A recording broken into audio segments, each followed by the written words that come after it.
Vermelha Brasileira, o Proteção Gênero e Inclusão, PGI, e o Mobilização e Participação Comunitária, que a gente chama de CEA porque vem da sigla em inglês Community Engagement and Accountability, e o restabelecimento de laços familiares, que imagino, né, que a Aurora e a Júlia e o Ismael talvez tenham comentado com vocês nas duas aulas anteriores que eles acabaram fazendo, né.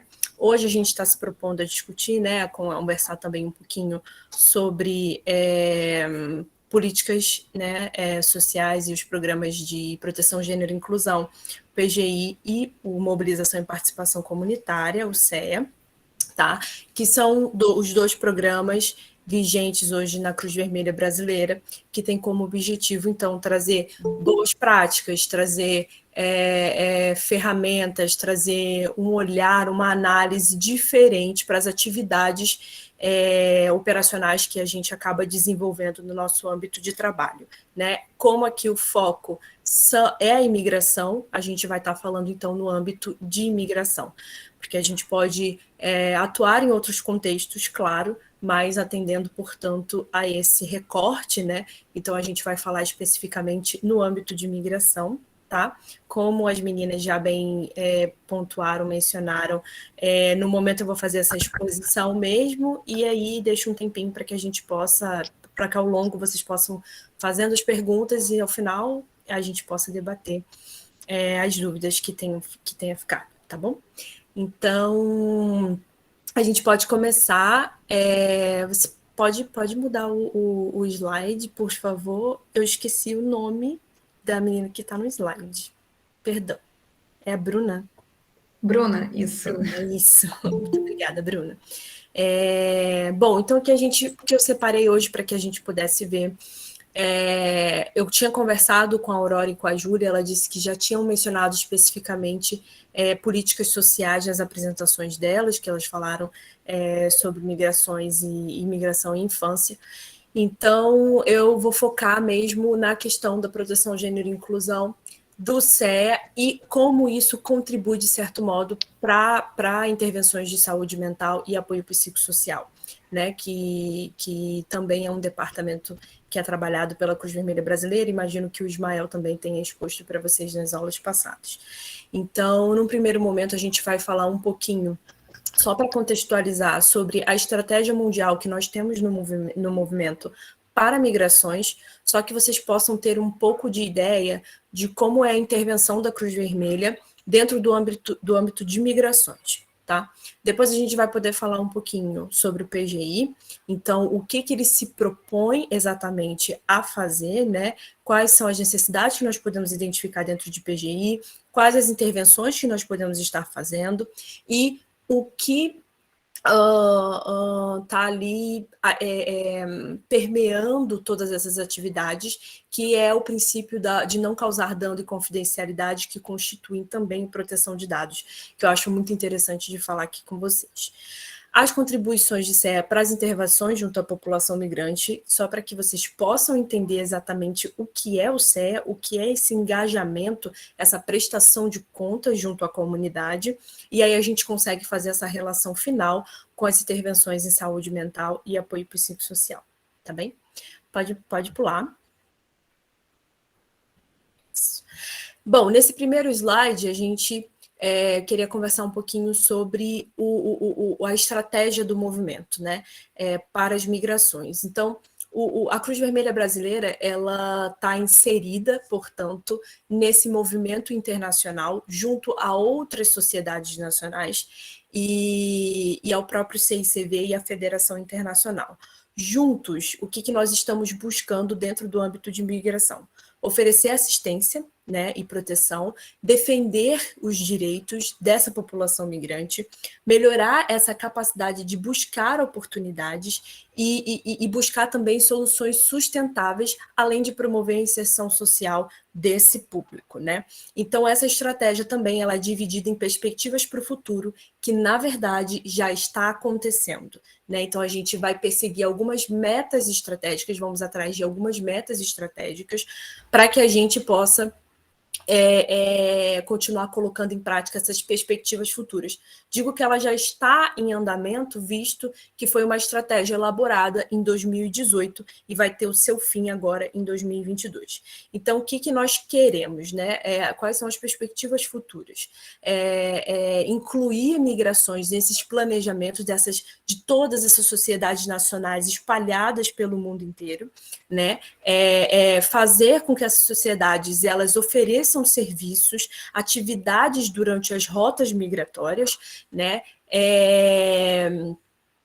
Prezar pela diplomacia humanitária, então garantir que esses migrantes eles possam ter acesso à saúde, à preservação da sua dignidade, aos seus direitos fundamentais, né? Eu acho que o exemplo mais que a gente tem de mais forte assim foi esse último agora, o CICV, que acabou negociando com o governo Maduro a ajuda humanitária à Venezuela, né? Quando na verdade não havia assim, impeditivo de entrada de alguns itens essenciais à saúde, e aí essa diplomacia humanitária realizada pelo CICV, ele consegue fazer com que esses mantimentos eles consigam entrar ali na Venezuela e atender essa população local. Então, essa diplomacia humanitária, esse é um exemplo de diplomacia humanitária que o movimento também busca, né, realizar.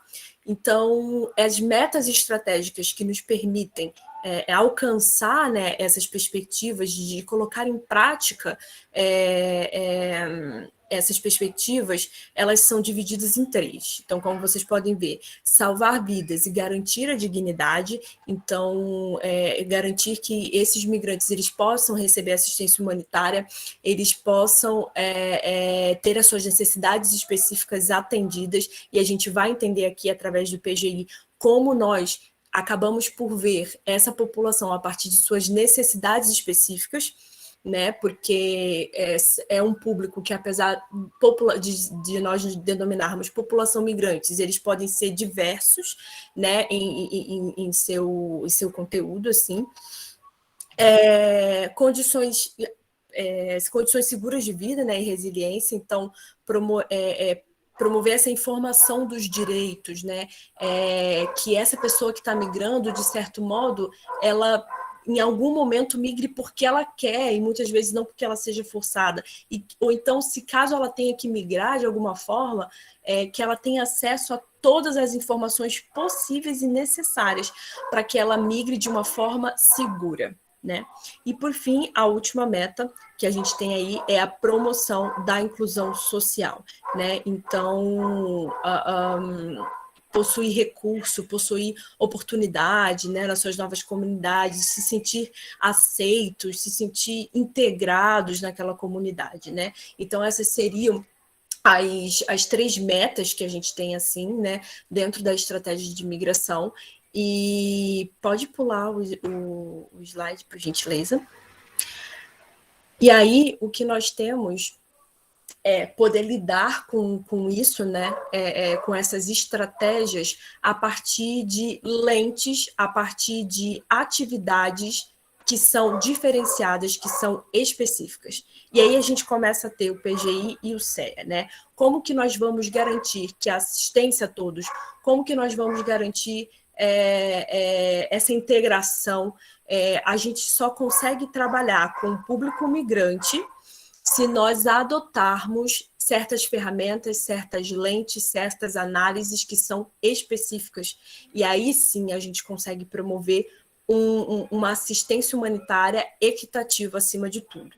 Então, eu vou começar com proteção, gênero e inclusão, que é uma das 7 áreas de abordagem da federação, e a federação convida as sociedades nacionais a trabalharem a proteção, gênero e inclusão. Essa imagem aqui, como vocês podem ver, a gente tem aqui mais ou menos todo o trabalho relativo ao PGI, tá? Então, só para que vocês possam entender, o PGI ele trabalha a partir de uma análise de gênero e de diversidade. Então, a gente entende que as pessoas possuem necessidades específicas e os grupos eles são diversos. A gente pode estar trabalhando com o mesmo grupo diverso em sua composição. Como que a gente identifica isso? A gente só vai identificar isso se nós analisarmos a partir das lentes da diversidade e do gênero, que a gente vai falar um pouquinho no próximo slide. Então, aqui o que nós temos é a parte da proteção, quer dizer, o nosso braço operativo. Como que nós vamos operacionalizar a assistência humanitária a migrantes e refugiados? A partir dos serviços de proteção infantil, a partir das atividades que visem a prevenção e o combate da violência baseada no gênero, a partir dos serviços de restabelecimento de laços familiares, que eu não sei se foi comentado com vocês nas sessões anteriores, mas são os serviços que visam você colocar em contato novamente pessoas que perderam, né, esse contato com a família, devido à migração que ela acabou realizando. Então, os serviços de RLF, que nós denominamos assim, né? A prevenção e o combate à exploração e o tráfico de pessoas e as próprias atividades de apoio psicossocial. Então, nesse primeiro círculo, como vocês podem ver, está englobado todas as atividades operacionais, né? E na parte da inclusão, é você promover a longo prazo, né, agindo nas barreiras e promovendo uma assistência que seja de acordo com a necessidade que você identifica. Você não dá uma resposta igual para todo mundo, você dá uma resposta direcionada às necessidades que você identifica. A longo prazo, o que você acaba tendo é a inclusão, né? É agir na barreira que exclui aquela pessoa da sociedade. Então, a intenção é que, com o tempo, os serviços que a gente oferece possa promover a inclusão desses grupos, né? Então, e o que a gente tem logo aqui embaixo é a programação de diálogo comunitário e educacional. Então, o CEA acaba entrando também dentro de PGI, se a gente pode dizer bem assim, já que a todo momento, durante o desenvolvimento dessas atividades, a gente está promovendo o diálogo, a gente está colocando a comunidade, a gente está colocando os migrantes como centro daquilo que nós fazemos, como protagonistas, né, como principal contribuinte das atividades, né, que a gente está propondo a fazer para eles, né? Se nós planejamos algo, a gente não tira da nossa cabeça, a gente tira a partir do público com o qual a gente está trabalhando. E isso é dar o verdadeiro protagonismo a quem é de direito. Então, isso é mais ou menos para que vocês possam compreender. Análise de gênero e diversidade aqui são as nossas lentes, aquilo que vai fazer a gente analisar a situação a partir de grupos específicos e necessidades específicas. E a proteção é a operacionalização, os serviços que eu presto a essa comunidade, né? Então, o que é legal ressaltar aqui também é que, assim, o PGI ele não é algo específico da Cruz Vermelha Brasileira. Essa, como eu posso dizer, essa forma de nós lidarmos com a população migrante, planejar a nossa resposta, ela pode ser realizada por qualquer outra instituição ou organização que queira trabalhar com uma população migrante. Não tem problema nenhum, isso não é algo exclusivo do movimento, muito pelo contrário. Esse advocacy, esse fazer com que as pessoas também tenham esse olhar, né, às questões relativas a gênero e diversidade, né, às questões relativas à garantia dos direitos humanos, né, e dos direitos fundamentais do ser humano, isso é algo que pode ser adotado em qualquer situação, para qualquer organização, em qualquer atividade que for proposta para a população migrante, tá? Então, o que eu gostaria de ressaltar dentro disso são os 4 princípios que o PGI acaba trabalhando dentro desse processo, que a gente chama de estrutura DAPS, que seria, então, a dignidade, o acesso, a participação e a segurança. Então, se eu pretendo trabalhar com a população migrante, eu vou promover a dignidade daquele grupo, vou fazer com que a assistência humanitária possa chegar a eles sem nenhum tipo de discriminação, a acessibilidade, seja no âmbito da comunicação, seja no âmbito de estrutura física, seja acesso econômico, enfim. A participação, então eu posso desenvolver atividades que vão engajar aquela comunidade, fazer com que ela venha também para o planejamento da resposta que a gente está pensando para eles, dizer para elas o que nós estamos pretendendo, o que nós queremos fazer, o que estamos pretendendo fazer, né? Então, existem várias ferramentas de participação que a gente vai poder ver quando a gente falar de CE. E a segurança. Garantir a segurança, sobretudo, física, a segurança emocional, a segurança psicológica. Existem diversas atividades que nós podemos fazer dentro disso para garantia da segurança desse público. Então, esses seriam os 4 princípios norteadores dentro de PGI, tá? Que aí norteiam, portanto, esse esquema que vocês acabam por ver na tela de vocês, tá? Pode passar. Legal. Bom, aqui a gente tem a análise de gênero e diversidade, que eu acho legal falar com vocês, porque tudo que nós fazemos na Cruz Vermelha, a gente faz a partir de uma constatação de uma necessidade. E eu acho que isso a gente pode levar para a vida em qualquer lugar que nós formos atuar, né? A gente age a partir de uma necessidade identificada, para que o nosso serviço ele não seja em vão, né? Ele não seja duplicado, a gente está fazendo um esforço desnecessário, às vezes tem uma outra instituição que já está oferecendo aquilo que eu estou oferecendo, então a gente tem essa preocupação, né? E a análise de gênero e diversidade, ela pode ser feita por qualquer departamento de primeiros socorros, departamento de saúde, departamento de apoio psicossocial, departamento de juventude, qualquer que seja a atividade. Quando a gente se propõe a trabalhar num contexto específico, e aqui no caso a gente está falando de migrações, é interessante a gente levar em consideração todos esses fatores que vocês conseguem ver aí, né, na tela de vocês. Fatores de risco, necessidades, recursos, capacidades e vulnerabilidades. Então, quais são as vulnerabilidades que aquela população apresenta? Quais são os riscos, as necessidades? A partir disso, qual é a lente de gênero que eu posso estar utilizando? Os estereótipos, eu tenho que levar em consideração papéis de gênero, estereótipos, atributos, expectativas. Então, quando a gente está se propondo a trabalhar numa comunidade, né, a gente tem que levar em consideração todos esses fatores, porque o princípio principal é não causar dano. Então, o que eu quero dizer com isso? Que eu não vou agravar ainda mais a vulnerabilidade que existe naquele local, naquele grupo.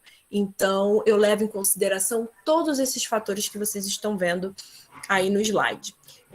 Eu imagino que eu não precise fazer essa diferenciação, porque imagino que vocês já saibam a diferença entre sexo e gênero, né? Geralmente a gente costuma falar muito, né, principalmente aos nossos voluntários, fazer essa diferenciação, porque é importante. E entendendo, portanto, o gênero como construções sociais, ter o enfoque de gênero é considerar diferentes oportunidades disponíveis para homens e mulheres, diferentes papéis, diferentes atributos, né? Todas essas questões, elas vão influenciar nesse alcance dos objetivos das organizações, né? Isso vai impactar o processo de desenvolvimento da sociedade. Então, levando em consideração estereótipos, né, como aquilo que relata os atributos que caracterizam uma pessoa como membro de determinado grupo. Então, aqui estão os traços, as características físicas, as profissões, né, os papéis, né, muito que a gente tem que são atribuídos ao feminino na nossa sociedade, que são atribuídos ao masculino na nossa sociedade,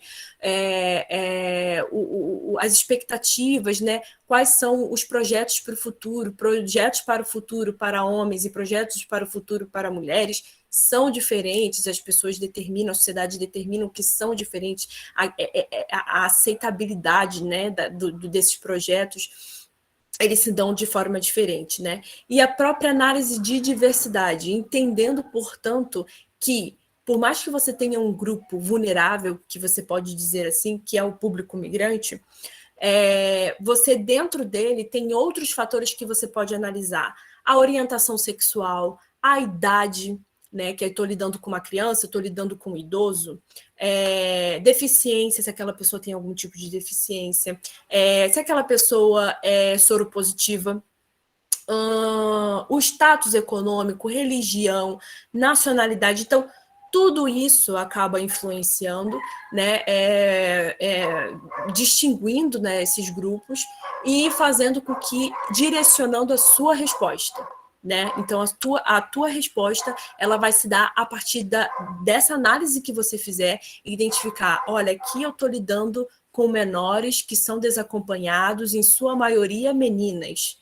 Então, que tipo, se eu trabalho com menores desacompanhados, em sua maioria meninas, e menores desacompanhados, em sua maioria meninos, às vezes a necessidade que você identifica para um não vai ser a mesma identificada para outros. E aí, a mesma coisa com adultos, na sua maioria mulheres, jovens. Então, todos esses fatores de diferenciação têm que ser levados em conta. É isso que a análise de gênero e diversidade acaba propondo para a gente. Pode pular. Obrigada.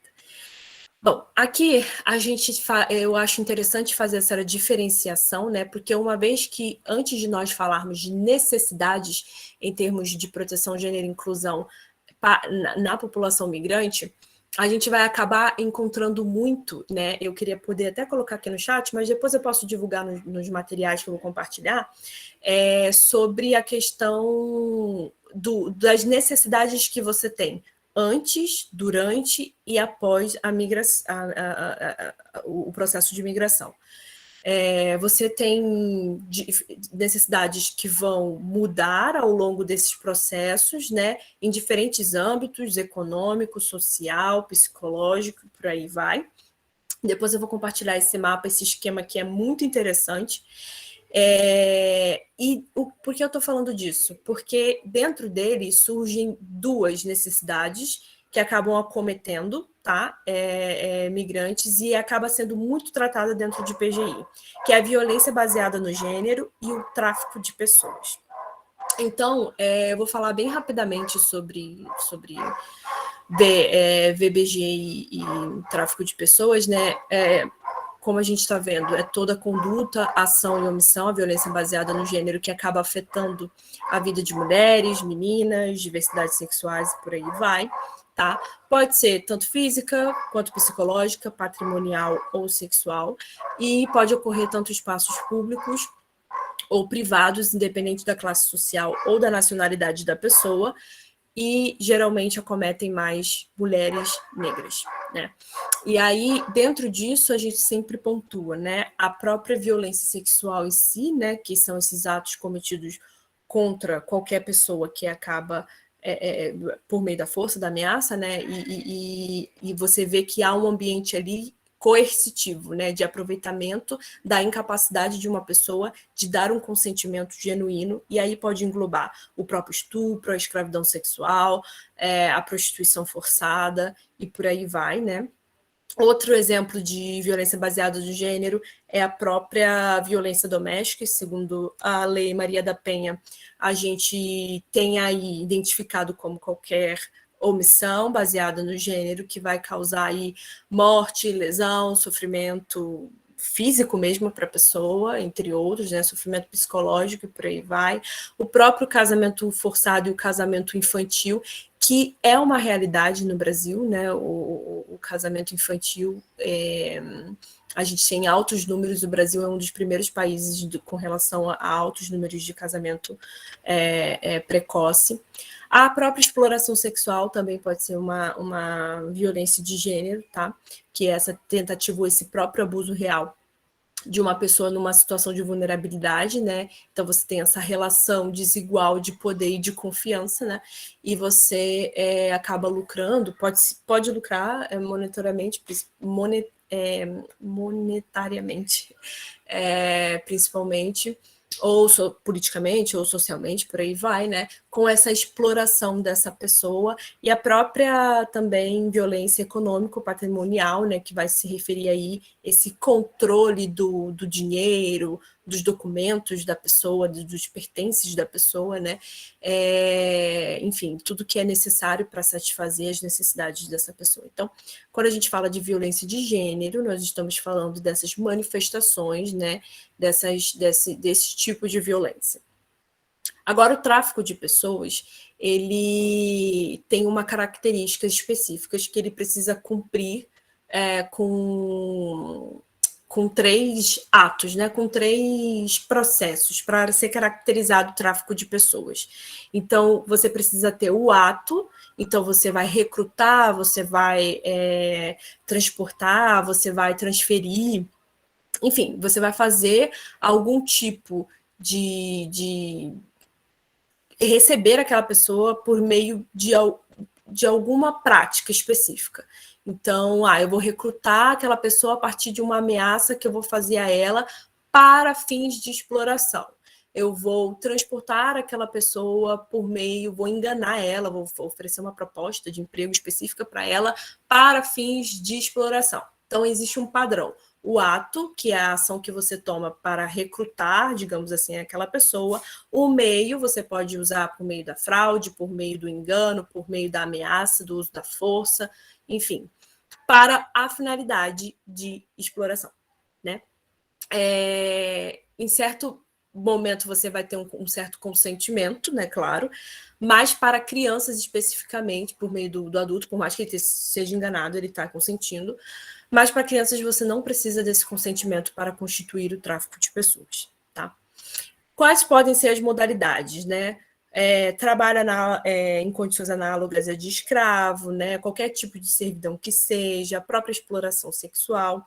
O que é interessante dentro do tráfico de pessoas e que eu sempre menciono, pessoas que trabalham no contexto de migrações, né, pode utilizar desses indicadores para identificar se aquela pessoa estaria sendo vítima. Então, existem N indicadores, né, que a gente pode estar utilizando na identificação. A saúde física, né, daquela pessoa, se você vê alguma lesão, algum sinal de tortura,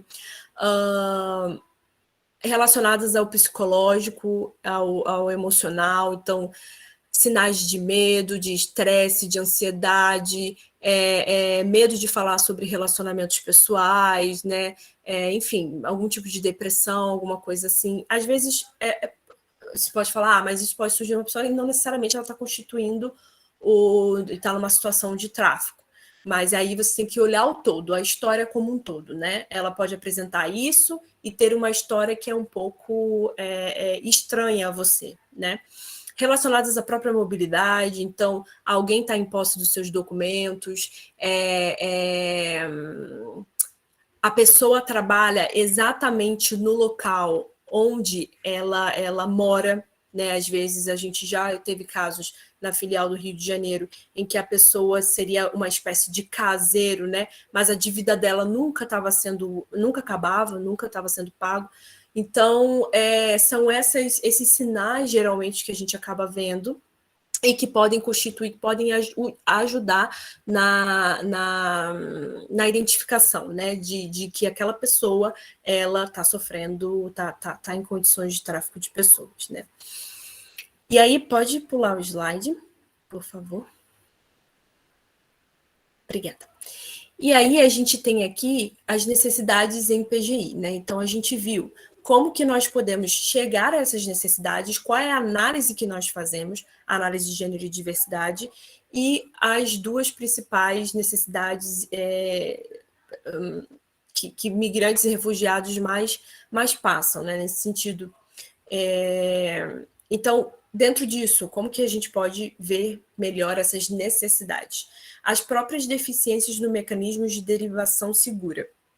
Mais uma vez, derivação segura não é algo exclusivo de proteção, gênero e inclusão.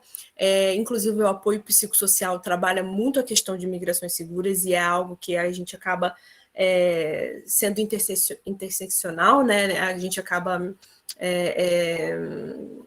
atuando igualmente nesse sentido, né?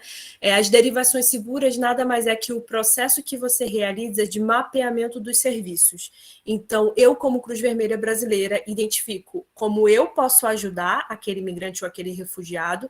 Então, eu posso oferecer um apoio psicossocial, um restabelecimento de laços familiares, eu posso dar cesta básica, mas eu não posso ajudar com retirada de documentos, por exemplo. Quem é que pode fazer isso? eu sei que, sei lá, retirar a carteira de trabalho, ele pode ir no Ministério do Trabalho e agendar uma ida, né, lá, a retirada da carteira. Qual é o endereço que eu vou dar para essa pessoa? Esse endereço realmente confere com o local onde ele deve estar. Chegando lá, essa pessoa realmente vai conseguir ter acesso ao serviço? Então, a derivação segura nada mais é que o processo que você vai fazer de identificação de quais são os serviços que você pode fazer e que você não pode fazer, e quem são as instituições e organizações que podem estar fazendo isso. Né? E se elas realmente vão prover esse serviço, você vai certificar que de fato aquele imigrante ou aquele refugiado ele vai estar tendo acesso ao serviço. Então, esses encaminhamentos, essas derivações seguras, né? Muitas vezes elas estão, como eu posso dizer, elas não têm uma estrutura muito bem formalizada, né? Boa, para fazer esses direcionamentos. E é algo que a gente, infelizmente, acaba encontrando muito em muitas instituições, né? Às vezes a gente não sabe fornecer uma informação sobre um serviço público para um migrante. Isso é muito importante, gente. Então, essas deficiências nos mecanismos, eles acabam ocorrendo muito, né? Então, e às vezes os migrantes eles ficam sem acessar os serviços, né? O próprio aumento da violência baseada no gênero, a gente teve uma avaliação da ONU Mulheres que mostrou que mulheres afrodescendentes e migrantes são especialmente vulneráveis a atos de assédio sexual, né? Devido a uma exotização, se a gente pode dizer assim, uma hipersexualização, né, que acabam existindo em comunidades anfitriãs, né, e consequentemente, eles estão mais expostos a abusos sexuais, a sexo por sobrevivência, a trabalho sexual em situações precárias, né, a uniões forçadas. Então, de fato, essa é uma realidade, né? O tráfico para fins de exploração sexual e laboral, que acaba acontecendo muito, né, com migrantes e refugiados, o acesso a serviços de saúde sexual e reprodutivo, que é uma dificuldade, tá? Principalmente depois da Covid-19. Aqui no Brasil, se constitui um acesso precário por parte de imigrantes e refugiados. As crianças acabam sofrendo violência sexual de gênero e exploração laboral. Isso também é muito comum e são debates, inclusive, que a gente acaba tendo bastante nas plataformas da R4V com relação à proteção infantil, à violência baseada no gênero, né, e o alto número relacionados a crianças, né. As crescentes manifestações de xenofobia, né? Então, principalmente durante a Covid-19, aumentou muito os riscos de detenção, de repulsão, tá? Migrantes e refugiados, e populações étnicas marginalizadas e fora do escopo de intervenção, tanto de organizações e instituições, quanto das próprias autoridades, né? A gente tem como, por exemplo, a população Aral, né, que são os indígenas provenientes da Venezuela, e aí tem um relato de exploração de trabalho manual de homens do Aral, né, e tentativas aí de remoção dos seus filhos, né, dos serviços infantis, e como na saúde também, assim como os próprios indígenas no Brasil, eles acabam ficando muito marginalizados também, né? Então, essa é uma realidade que a gente acaba identificando aqui no Brasil, é um exemplo, e isso também acaba acontecendo em outras partes do mundo, né? Então, enfim, essas são algumas necessidades que a gente acaba identificando a partir das análises de gênero e diversidade. Pode pular, por favor. Sim. Aqui a gente tem as intervenções em PGI, tá? Então, uma vez identificadas essas necessidades que a gente acabou vendo nos slides anterior, como que nós atuamos em cima disso, né? A gente tem as próprias oficinas de prevenção à violência e à xenofobia. Inclusive, essas oficinas, elas se deram dentro do marco do projeto Migrações, que foi um projeto que a gente teve aqui no ano passado, promovendo diversas atividades para a população migrante, tá? Segurança alimentar, como cestas básicas, kits de higiene, né, promoção da saúde e da higiene, apoio psicossocial, restabelecimento de laços familiares, enfim, várias atividades dentro do marco do projeto. E as oficinas de prevenção, eles se davam tanto com PGI quanto com apoio psicossocial e também de um diálogo, né, de promoção de diálogo, tanto com a comunidade de acolhida, né, quanto com os próprios migrantes. Eram oficinas extremamente ricas, assim, né, em questões de debates e tudo mais. Então, é uma ótima forma de prevenção, né, a essas questões que acabam surgindo dentro da proteção de gênero e inclusão. Os pontos de informações sobre os direitos e serviços públicos, esse é um serviço essencial e é muito realizado em rotas migratórias aqui na América do Sul por diversas sociedades nacionais, e é extremamente importante. A gente também desenvolveu, e a gente vai ver quando a gente for falar de CEA, o próprio sistema WhatsApp for Business, onde a gente identificou que migrantes utilizavam muito o WhatsApp e eles tinham dúvidas sobre a Covid-19, eles tinham dúvidas sobre o que fazer caso eles sentissem os sintomas. Então, a gente estabeleceu essa linha WhatsApp para que eles pudessem ter acesso à informação sobre serviços públicos aqui no Brasil, sobre como agir, como se prevenir com relação à Covid, e foi muito exitoso, né? Foi bem interessante. Os próprios esforços de integração no geral também é uma intervenção de PGI, a constituição de kits de dignidade, sobretudo para meninas e mulheres, promover um abrigo, um espaço seguro, educação em emergências, como as mulheres podem estar atuando em situações de emergências, e apoio psicossocial para sobreviventes de violência de gênero. Esse também foi um serviço provido dentro do Marco Migrações, onde os voluntários eles eram capacitados em apoio psicossocial para poder identificar em algum momento se havia uma constituição ali de uma violência, né, daquela pessoa ser vítima de violência, para que pudesse fazer o encaminhamento para um profissional especializado, né? Então, isso também deu super certo, foi super exitoso. As atividades de segurança alimentar, levando em consideração dados de gênero e diversidade. Então, a gente promove, a gente provê cestas básicas, mas levando em consideração se aquela pessoa é LGBTQIA+, se ela está precisando daquela cesta, se são mulheres, mãe solo, mãe de família que provém a casa sozinha, quantidade de crianças naquela família. Então, levando em consideração todos esses aspectos para promover a segurança alimentar, né? O registro de vulneráveis e o encaminhamento seguro, os espaços amigáveis e seguros são extremamente importantes para a garantia da proteção, sobretudo, de crianças, e o estabelecimento de um sistema de prevenção à exploração e ao abuso sexual.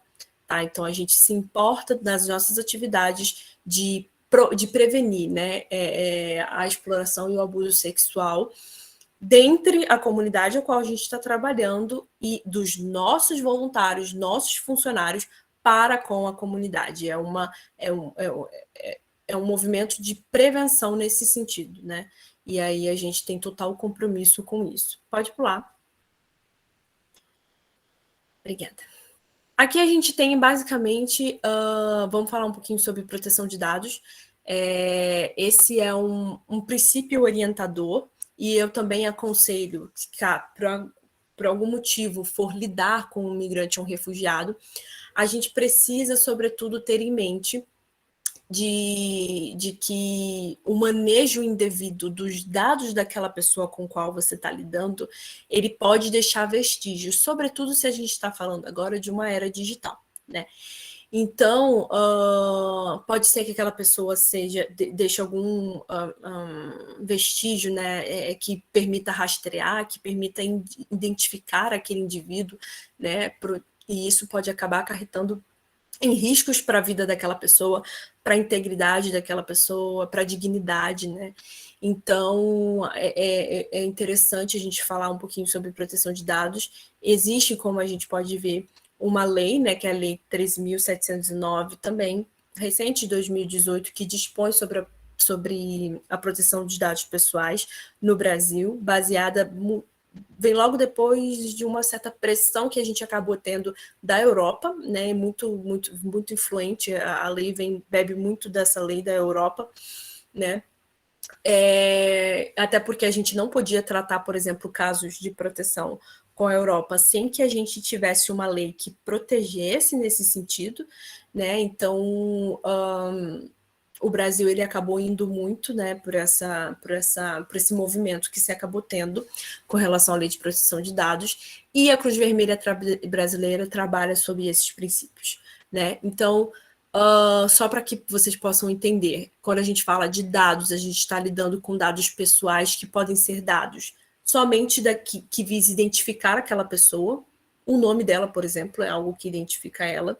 E eu posso estar lidando também com dados sensíveis. E é esse que eu gostaria de chamar a atenção, que acaba se referindo à origem racial ou étnica de uma pessoa, uma convicção religiosa, uma opinião política, uma filiação que aquela pessoa tem, né? Alguma coisa relacionada à vida sexual daquela pessoa. Então, todos esses dados eles podem ser constituídos como sensíveis. Então, ele tem um potencial lesivo, né? O tratamento deles é importante porque ele tem um potencial lesivo maior. E eles têm regras mais específicas para poder lidar com eles, né?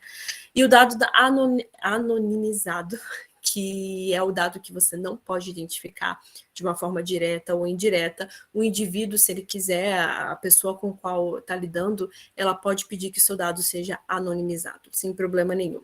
Então, a gente tem princípios no movimento, alguns de vocês já ouviram falar: não causar danos, a confidencialidade, tratar com fins legítimos. O que isso quer dizer? Nós estamos tratando o dado daquela pessoa, a gente está registrando ela aqui, vamos supor, estou pegando o nome dela, o endereço dela, para que eu possa encaminhar ela para algum lugar. Eu estou tratando esse dado com um fim humanitário.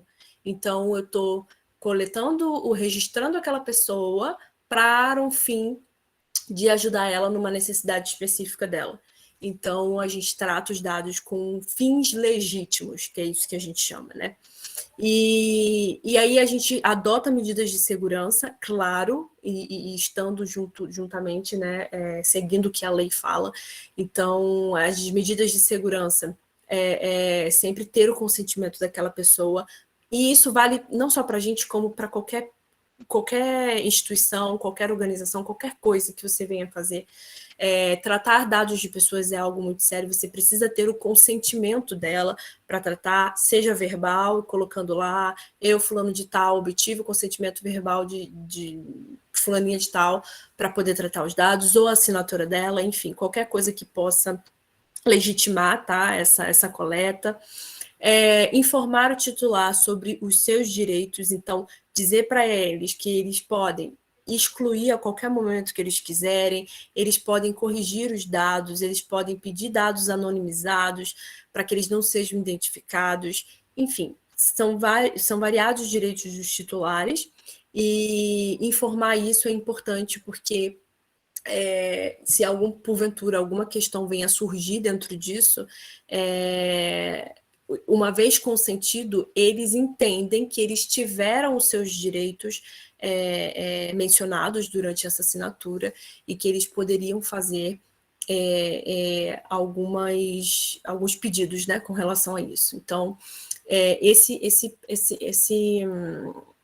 a proteção de dados é também um dos princípios da nossa intervenção dentro de PGI, e eu acho que se justifica muito, visto a que a gente pode lidar com variados grupos e variadas necessidades, e sobretudo tratando de migração e refúgio, né? Então é importante.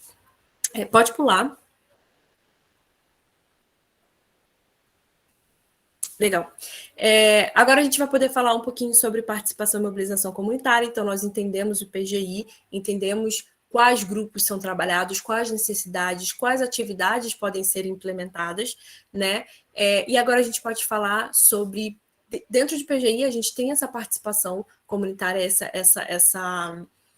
esse movimento também de integrar a comunidade naquilo que nós fazemos, e a gente faz isso por meio da utilização das ferramentas que nós encontramos em CEA, que é a participação e mobilização comunitária, né? Então, a gente tem 4 pilares, que é o que vocês conseguem identificar aí no slide, que é a participação comunitária e o feedback. Então, se eu estou trabalhando com a população migrantes, eu vou proporcionar uma informação oportuna, uma informação que vise salvar vidas, né? Através de diversas estratégias, eu posso informar as pessoas por meio de SMS, eu posso informar as pessoas por meio do WhatsApp, eu posso informar as pessoas por meio de reuniões comunitárias, de palestras que eu faço pessoalmente, N ferramentas que a gente pode utilizar para poder desenvolver a participação das comunidades. A informação como ajuda, né? Então, você ouvir a comunidade para poder compreender quais são as crenças, quais são os medos, né? As sugestões que a comunidade tem para você, porque quando você trabalha com um grupo específico e aquele grupo ele pode te dar um feedback daquilo que você está fazendo, isso vale para qualquer coisa que a gente vier a fazer, né? Se eu faço um trabalho, eu entrego, quero ouvir um feedback de como eu posso melhorar o trabalho, principalmente se eu não tirei a nota total. Então, é a mesma lógica que a gente se aplica aqui, né, que como a gente pode estar melhorando o feedback, né, nesse caso, como que a gente pode estar entendendo quais são as crenças e os medos daquela população, para aí nós pensarmos que tipo de informação exatamente serviria a essas crenças, a esses medos que essa população está enfrentando. Então, é algo um pouco mais direcionado.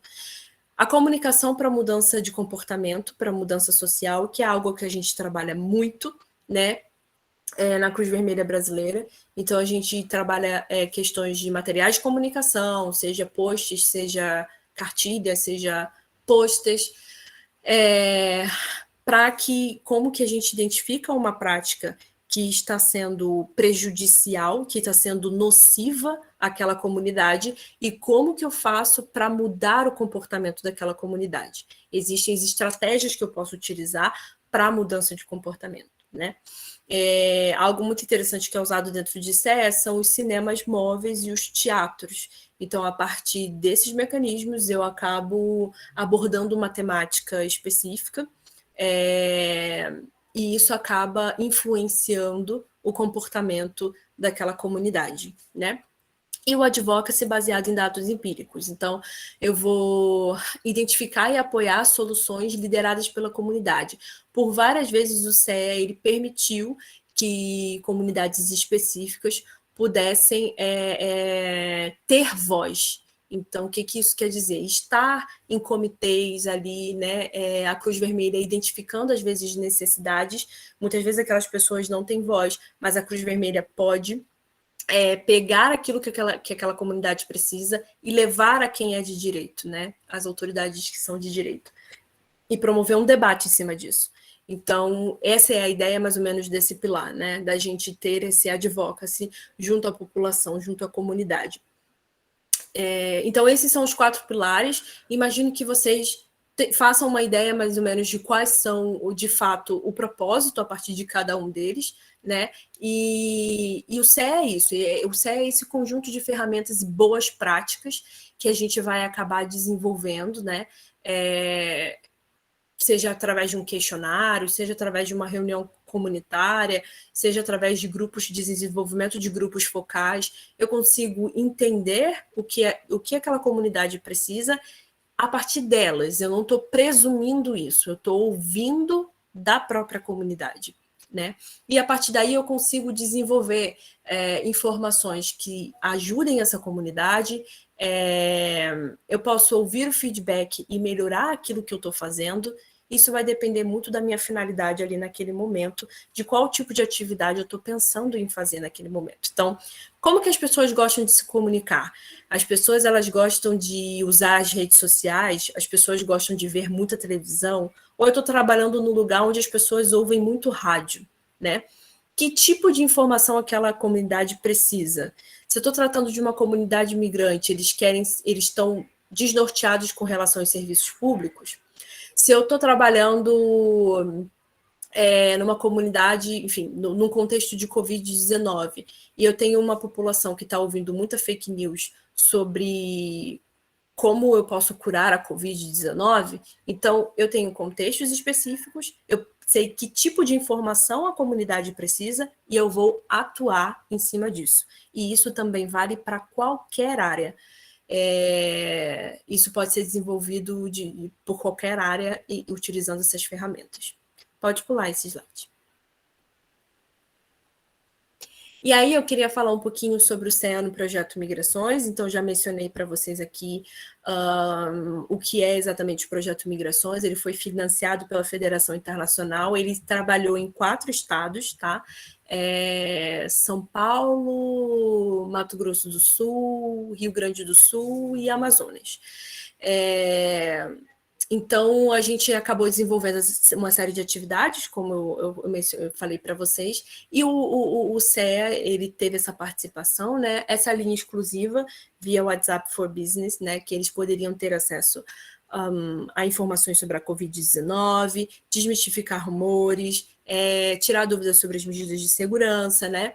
Como agir em casos de sintomas da Covid, entre outros, né? Inclusive, o mapeamento das instituições foi realizado, né, por eles, pelos voluntários, para que pudessem informar aos migrantes e refugiados sobre os serviços públicos disponíveis em cada um dos estados. Então, foi uma linha que deu muito certo.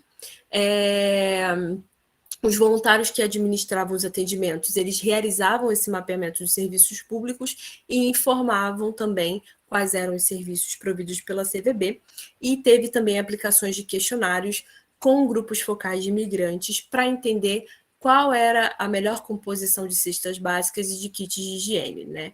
Então, não adiantava a gente se propor a entregar cestas básicas se eu tenho um público que tem necessidades específicas em termos de alimentação. Às vezes, você colocar leite em pó, você colocar, sei lá, farinha, ele não é tão, como eu posso dizer, útil para aquela família, né? Então, a gente promoveu esse momento em que questionários foram entregues e eles podiam opinar sobre o que eles gostariam de receber. E foi muito positivo, né? Tanto com relação às cestas básicas, tanto com relação aos materiais de higiene, e aí a gente teve mais ou menos mais de 500 atendimentos nesses 4 estados, né? Então, foi bem interessante. E é uma prática de CEA. Então, a gente identificou que a população utilizava muito o WhatsApp, a gente conseguiu divulgar os nossos números e eles conseguiam entrar em contato com a gente e a gente conseguia fornecer a informação que eles precisavam, né? Então, foi algo bem interessante de se desenvolver. Pode pular o slide. A gente teve também a pesquisa de percepção sobre a Covid-19. Esse foi uma última atividade nossa. Também financiada pela federação, a gente resolveu se perguntar para alguns grupos vulneráveis quais eram as percepções dele a respeito de certas questões dentro do contexto da pandemia. Então, a gente fez perguntas relativas à saúde mental, a gente fez perguntas relativas a âmbito social e econômico, a nível de informação, a nível de confiabilidade na vacina. Então, a gente teve várias questões dentro dessa pesquisa, né? E a gente fez com a população migrante em São Paulo, tá? Então, 3 estados participaram, Rio de Janeiro, a gente fez com a população de baixa renda, São Paulo com a população migrante e o Paraná a gente fez com idosos, tá? E aí, mais ou menos 143 migrantes foram entrevistados em São Paulo, tá? O número maior de respostas foram haitianos, venezuelanos e bolivianos.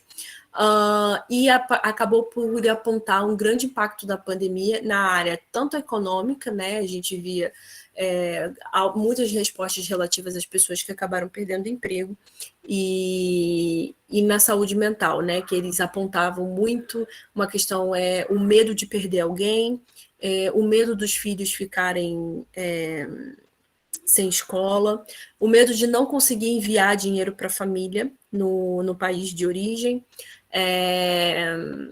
medo de não satisfazer suas necessidades alimentares. Então, vários foram os pontos que a gente acabou identificando dentro dessa pesquisa, tá?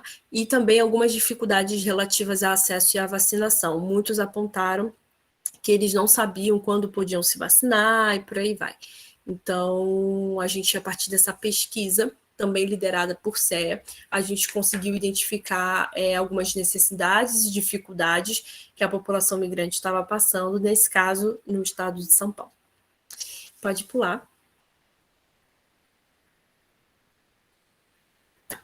E aí a gente vai chegando um pouco mais, né, para essa parte final, né, em que a gente terminou por falar tanto do PGI quanto do CE, e como que isso acaba sendo trabalhado nas intervenções de saúde mental e apoio psicossocial, né?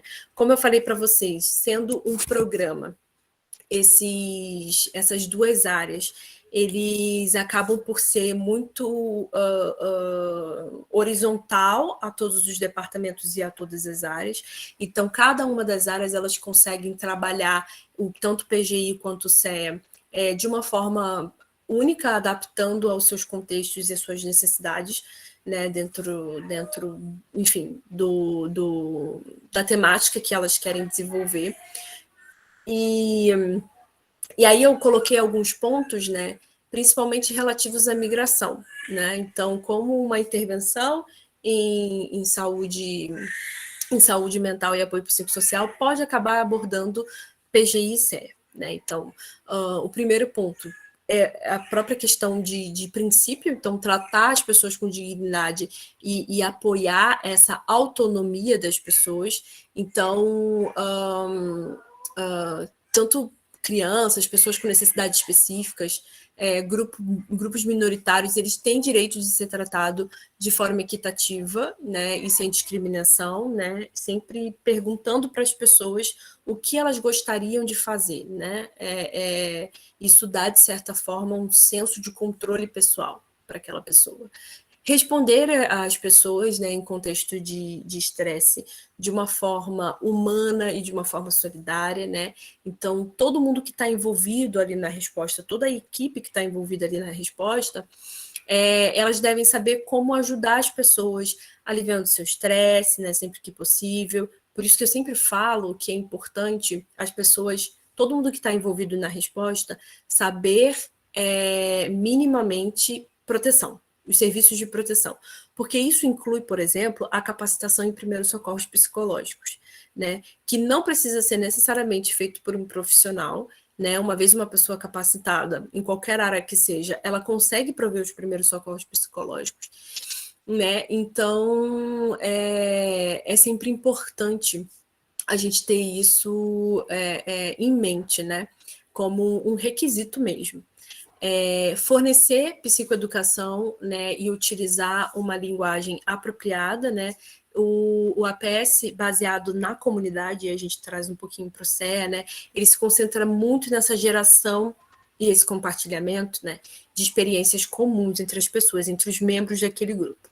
Então, as pessoas acabam compartilhando histórias pessoais, né, elas acabam se sentindo meio que parte daquilo, né. Então, utilizar na psicoeducação, né, acaba constituindo, portanto, esses processos de sensibilização e promoção de saúde mental entre aquela comunidade, de autocuidado, de resiliência, né, então, isso é muito interessante. Uma das boas práticas que a gente pode levantar disso é o próprio teatro juvenil, né, que é realizado com crianças migrantes em Roraima, que portam HIV, por exemplo, né? Então, através desses teatros, as crianças elas conseguem lidar muito bem com isso e acaba reduzindo, de certo modo, o estereótipo e o estigma em torno dessa questão. Então, por meio da elaboração desses teatros, eles conseguem lidar um pouco melhor com essa questão, né? Outro ponto é priorizar proteção e apoio psicossocial para crianças, em particular separadas, que estão desacompanhadas, né?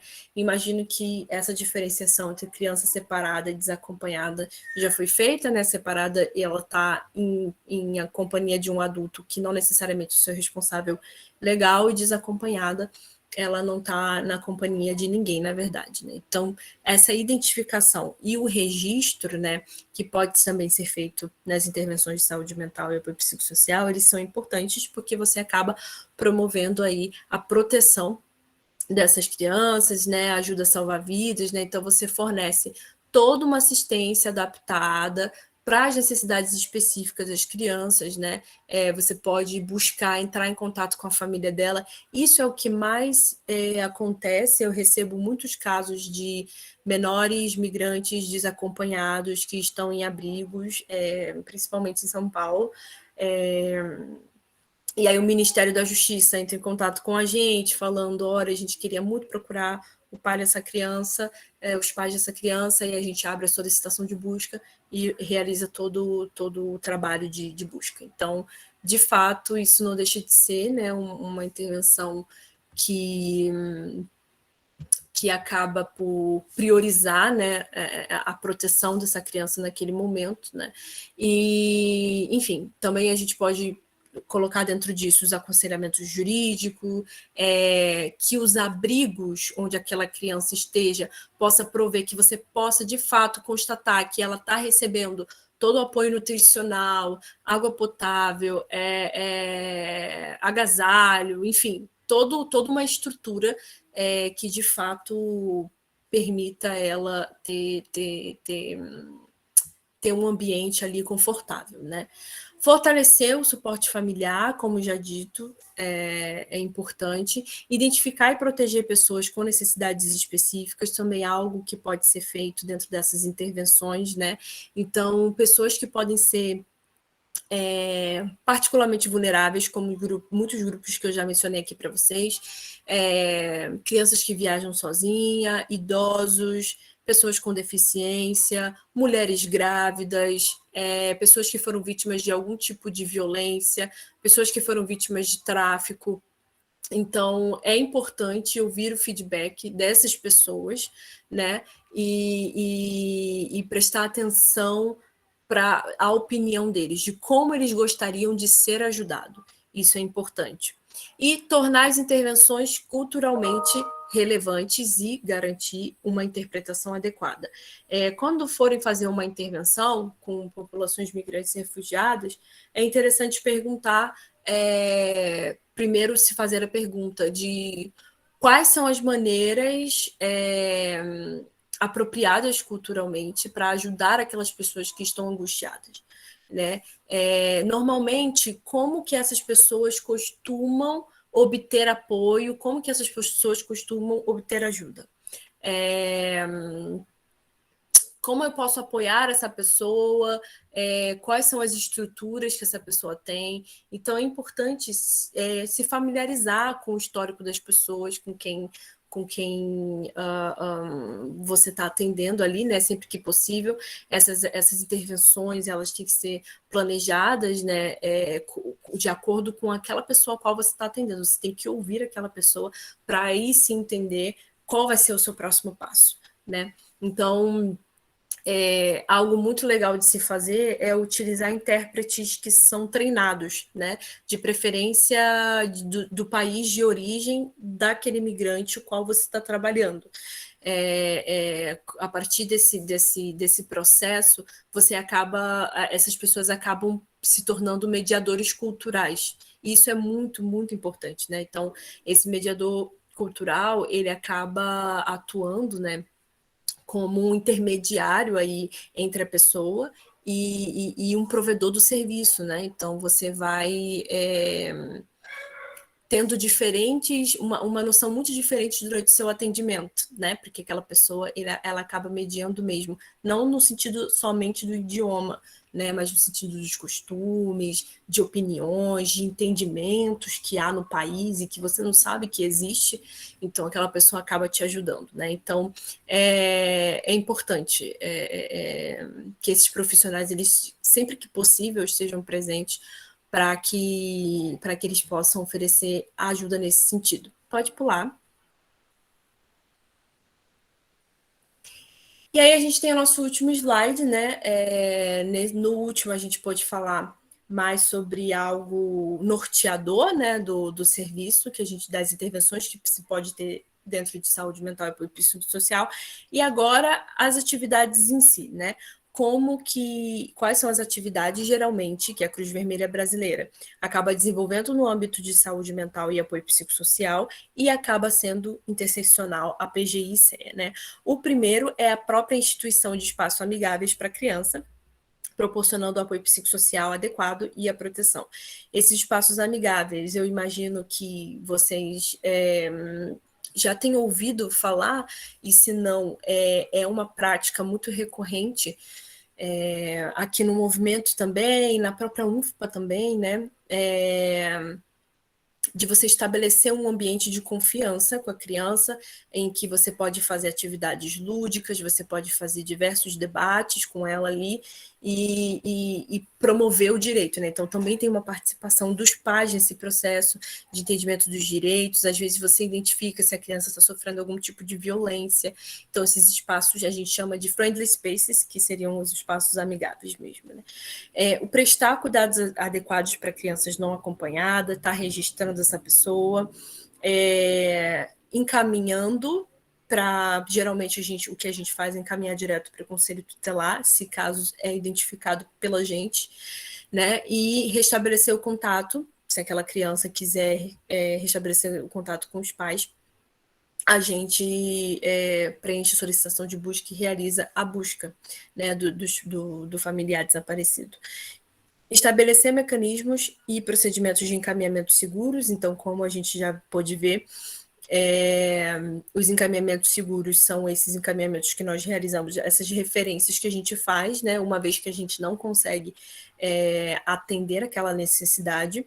Então, esses mecanismos são extremamente importantes e ele não pode estar deficitário de nenhuma forma, para que a população migrante ela tenha acesso a essa informação de qualidade.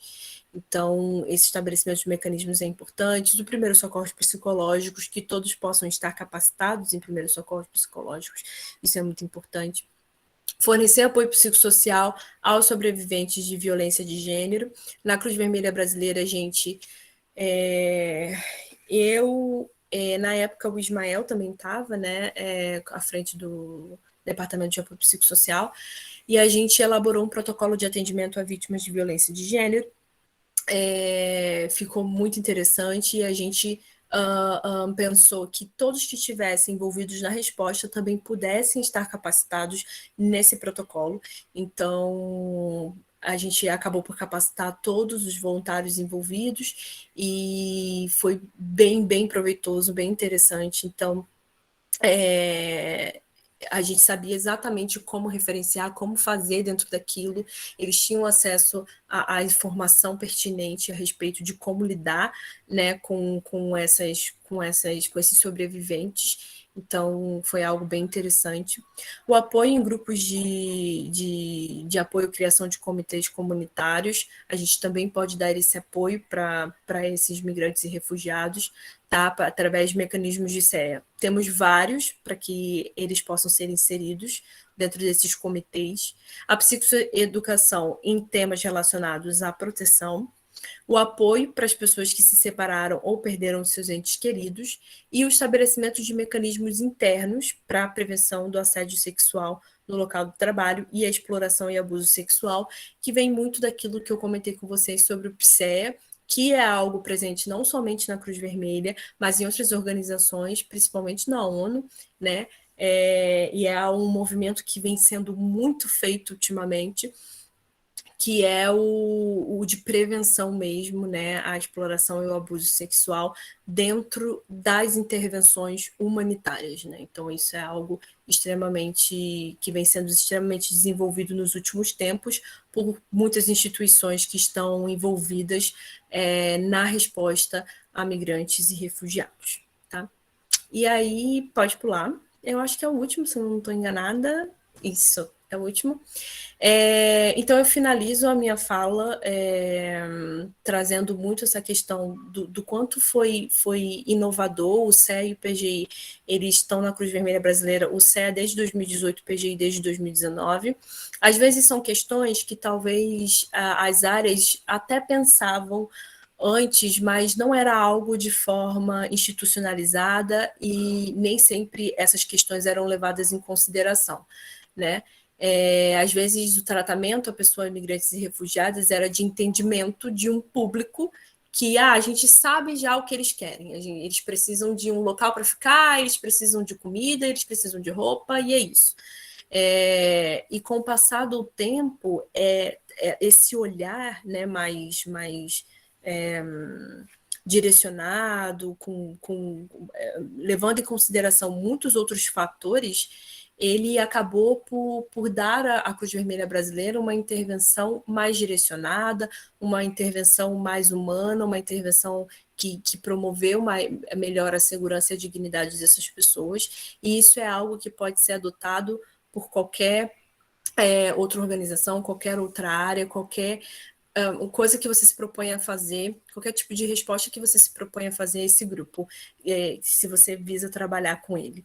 Então, eu agradeço a oportunidade, né, de poder ter falado um pouquinho e poder ter feito esse link, né, com saúde mental e apoio psicossocial, que a gente tem trabalhado junto desde sempre. E eu não sei se tem alguma dúvida, alguma pergunta, mas eu fico à disposição para responder. Obrigada. Boa noite, novamente. Eu que agradeço, Luana. Nós temos uma pergunta aqui do Douglas Campos. Douglas, se você quiser abrir seu microfone, ligar sua câmera, falar você mesmo, esse é o momento. Se outras pessoas também tiverem mais perguntas para enviar. Douglas, vai falar? Isso. Então, boa noite. Eu sou assistente social.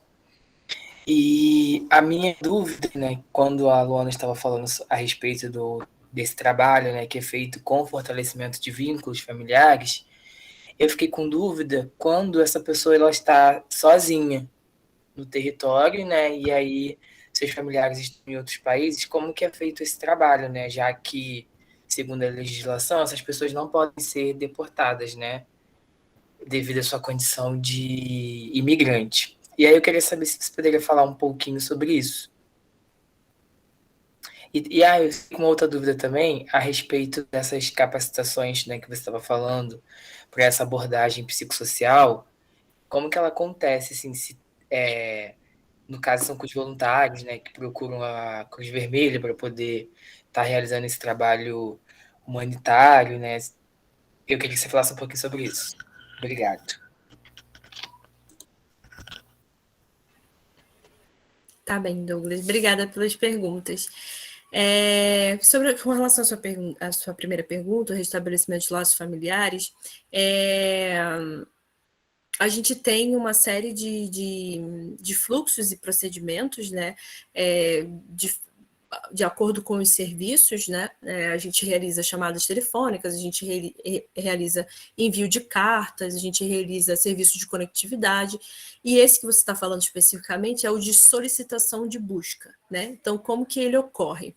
Uma vez chegando ao nosso conhecimento, e essa pessoa, uma vez estando no Brasil, ela pode procurar a Cruz Vermelha, ela vai abrir a solicitação de busca pelo familiar que ela está procurando, né? Então, a gente vai realizar a análise da perda do contato. Então, como que isso acabou se dando? Realmente foi devido ao processo migratório dela, essa vinda dela ao Brasil? Dito que sim, uma vez constatado que sim, a gente abre a solicitação de busca e a gente tenta angariar o máximo de informação possível, né?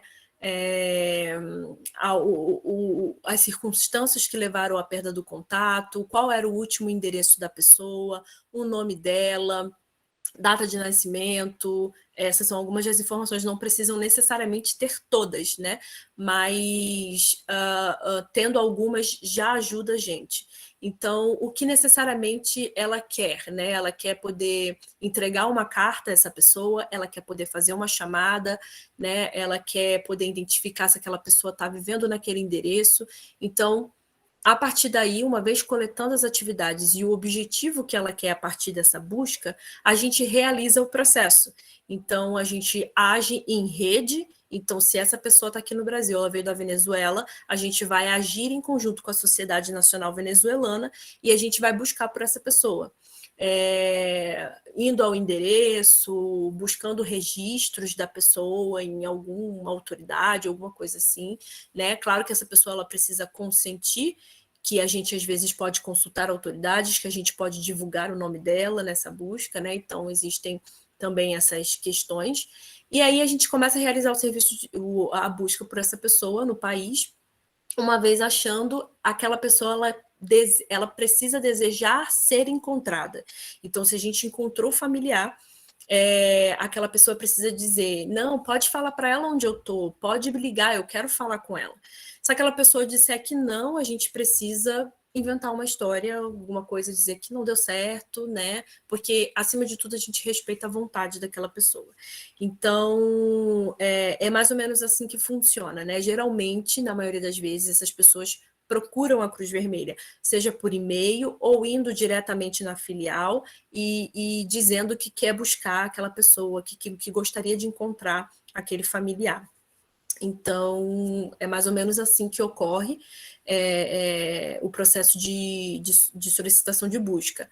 Agora, com relação à formação, né, apoio psicossocial, que você disse, geralmente essas formações, elas são, você procura uma filial de Cruz Vermelha, chegando lá, fala, olha, eu gostaria de voluntariar no departamento de apoio psicossocial. Então, você vai ter uma capacitação específica para poder voluntariar no departamento de apoio psicossocial.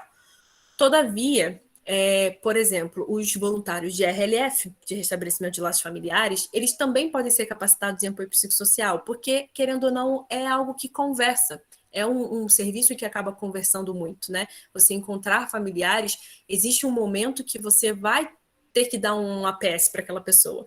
Então, eles também são capacitados em apoio psicossocial. Se a gente está trabalhando num projeto específico, como, por exemplo, o próprio projeto Covid, as capacitações que nós fizemos no Amazonas durante a crise do oxigênio, que vocês lembram que teve toda aquela questão da falta de oxigênio para as pessoas que estavam internadas. Todos os voluntários de saúde que estavam atuando diretamente nesse contexto, por mais que não fosse de apoio psicossocial, eles também recebiam, porque estavam num contexto de emergência e precisavam agir dentro da linha de um projeto.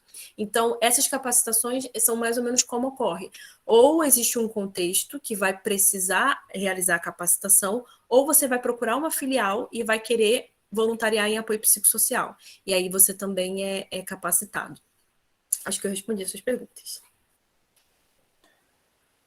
Respondeu sim, obrigado. Eu achei até bem interessante esse trabalho de busca ativa, né? No caso do fortalecimento de vínculos familiares, porque aí você vai esgotando assim todas as hipóteses, né? Assim, não conseguimos por contato telefônico, então vamos por carta, vamos, né? E aí vai criando outros mecanismos. Eu achei bem interessante mesmo. Obrigado. Exatamente. Nada. Boa noite de novo. Toda hora eu falo boa noite, né, gente? Ariel Pontes entrou na fila para falar, tá bom? Vou abrir aqui. Pode falar, Ariel. Lu, Oiê! Sabia que era você. Lu, eu queria que você falasse um pouquinho o quão é desafiador fazer essa ligação entre esses três setores, né? Do restabelecimento ou do apoio psicossocial, até mesmo do PGI, naquele quadro que você falou, né? Das 7 diretrizes que tinha proteção e tinha inclusão, né? E de uma certa forma, em todos os âmbitos eles se cruzavam. Eu queria que você falasse um pouquinho como pode ser desafiador também, né? E até que ponto as pessoas não acharem que a gente está entrando no setor do outro, ou aqui é meu lugar do apoio psicossocial, meu lugar aqui como RLF, ou como PGI. Eu queria que você falasse um pouquinho mais. Obrigada. Eu acho que desde que eu pude assumir, né, o PGI, eu entendi que, e logo depois o CER, eu entendi que o trabalho ele precisava se dar de forma transversal. Porque, como você bem pontuou, é uma linha muito tênue, né? Dependendo do contexto, acaba porque a gente acaba atuando junto em questões que às vezes exatamente na mesma temática, na mesma questão, e pode ser que algumas coisas acabem ficando um pouco estranhas, né? Então, o trabalho transversal foi a saída. Você sentar como setor, com todas as áreas, e tentar identificar de que forma cada um quer agir, de que forma cada um pode estar agindo, né, a partir do levantamento das necessidades, que eu sempre reitero o quanto é importante. Então, a gente levantava as necessidades e, dentro daquele contexto, como que nós vamos agir. E aí a gente ouvia a coordenação de CE, a gente ouvia a coordenação de apoio psicossocial, a gente ouvia a coordenação de migração, a gente ouvia a coordenação de PGI, e a partir dessas ideias a gente conseguia montar uma resposta em que todos estavam bem, né, com aquele resultado final. Então, a gente conseguia montar uma resposta, acima de tudo, que atendia às necessidades, né, daquele contexto específico que nós estávamos trabalhando, e nós somávamos, né? A gente não estava buscando ali se desintegrar de alguma forma, a gente estava somando forças para poder atender às necessidades que a gente estava identificando, né? Então, acho que eu acabei concentrando esses 3 departamentos, né? Exatamente por eles conversarem muito, mas é bem difícil mesmo você realizar, às vezes, essa separação, de, às vezes, você não entender que é tudo uma coisa só, quando, na verdade, não é. Né? Então, eu sempre deixo muito claro, isso aqui é atividade específica desse departamento, isso aqui é atividade específica desse departamento. Podemos utilizar os mesmos conceitos, podemos utilizar as mesmas ferramentas, podemos utilizar os mesmos mecanismos, às vezes, mas o nosso objetivo, a nossa finalidade final, ela vai ser diferente para cada um, né? E todos que estão envolvidos na resposta têm que ter consciência disso, né? Que você tá, por mais que vocês utilizem o mesmo meio, a sua finalidade ela é diferente, né? Então, o trabalho transversal e o entendimento da finalidade do trabalho de cada um, isso é extremamente importante, né? Então, isso é o que eu busco, apesar de ser uma pessoa para 3, eu deixo muito bem explicado que cada um possui uma finalidade específica dentro do mesmo contexto de atuação. Então, eu acho que basicamente assim que a gente consegue trabalhar. O quão é importante essa comunicação integrada, né? E na verdade, em todos os âmbitos. Aqui no contexto de migração, mas no contexto de desastre também, porque a migração acaba também sendo um desastre humanitário. E mesmo definindo os papéis de cada um, também mostrar qual a importância de cada setor, né? Não ficar um é melhor que o outro, um é menos que o outro, mas colocar ali em prática qual é o nosso papel ali e a importância daquilo para quem a gente vai ajudar, né? Para quem a gente vai atenuar o sofrimento humano, né? Que é o nosso legado aí da Cruz Vermelha. Obrigada, Lu. Nada. Você disse exatamente o principal, né? Atenuar o sofrimento humano. Isso é o que tem que importar. Acho que independente de achar que um está fazendo o trabalho do outro ou qualquer coisa do tipo, a finalidade final é atenuar o sofrimento humano e somar forças dentro disso. Então, com certeza, esse é como eu posso dizer, a finalidade que mais temos que ter em mente quando a gente for lidar com qualquer situação, né, de emergência, de crise, enfim. Mas obrigada, Ariel.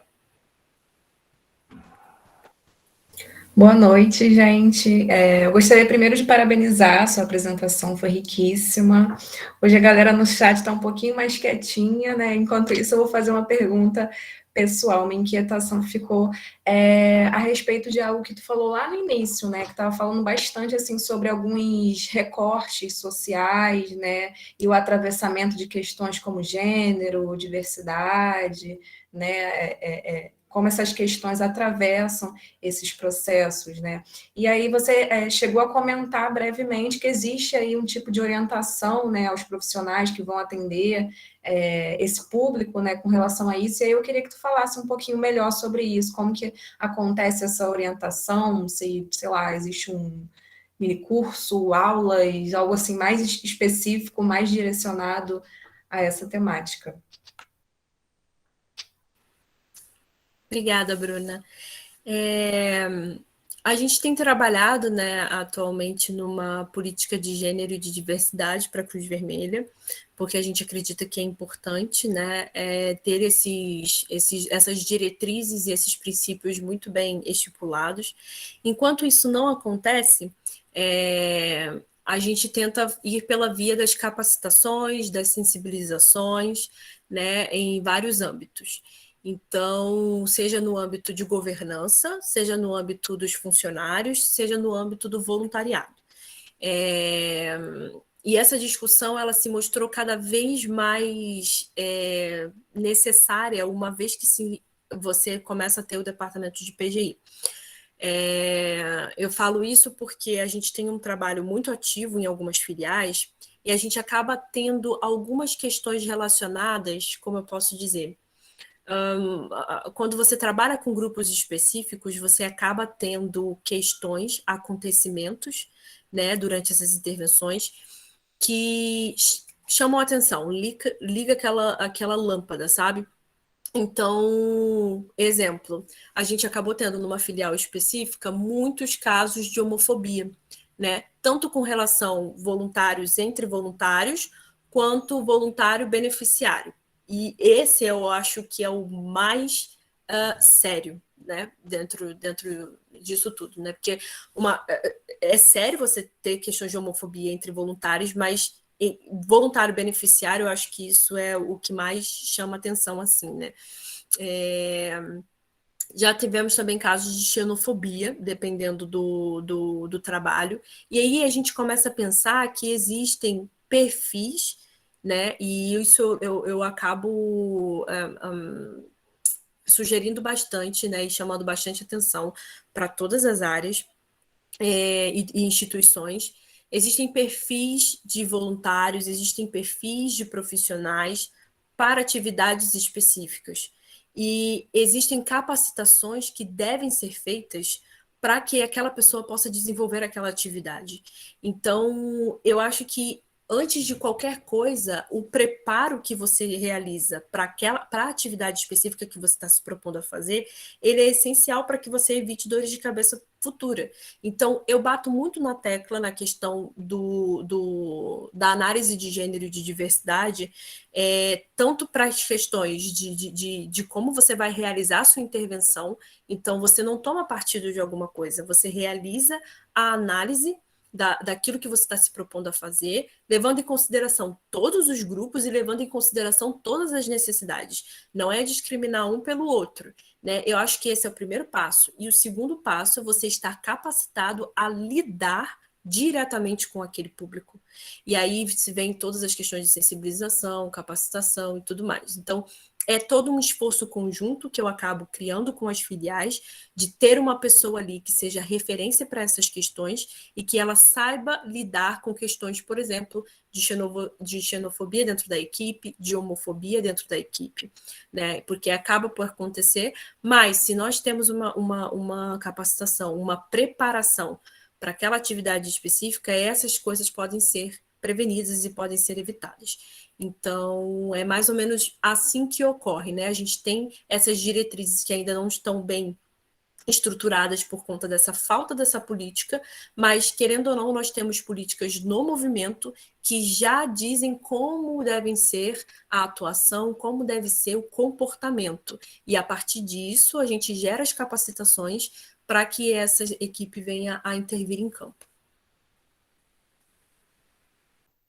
Obrigada, Luana, pela resposta. Se mais alguém aí da turma que tiver algo a compartilhar, algo a perguntar, podem ficar à vontade, abrir microfone, perguntar.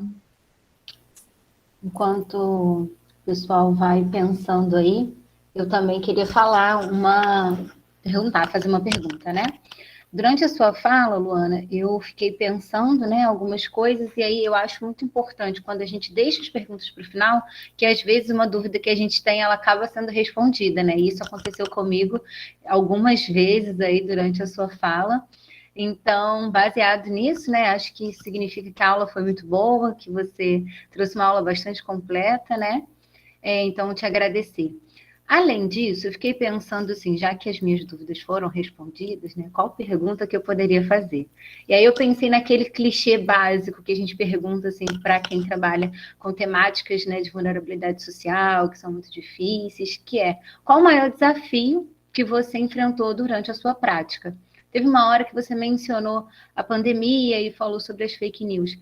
Eu queria saber, assim, tanto em relação à pandemia, se teve algum desafio específico desse tempo, ou também se tem de uma forma geral, né? Porque nós que trabalhamos com violência contra criança e adolescente, por vezes a gente vai encontrando obstáculos e desafios, né, que vão impactando, às vezes, na nossa vida pessoal e até mesmo no trabalho em grupo, enfim, assim, né, de modo geral. Então, era mais, assim, essa pergunta.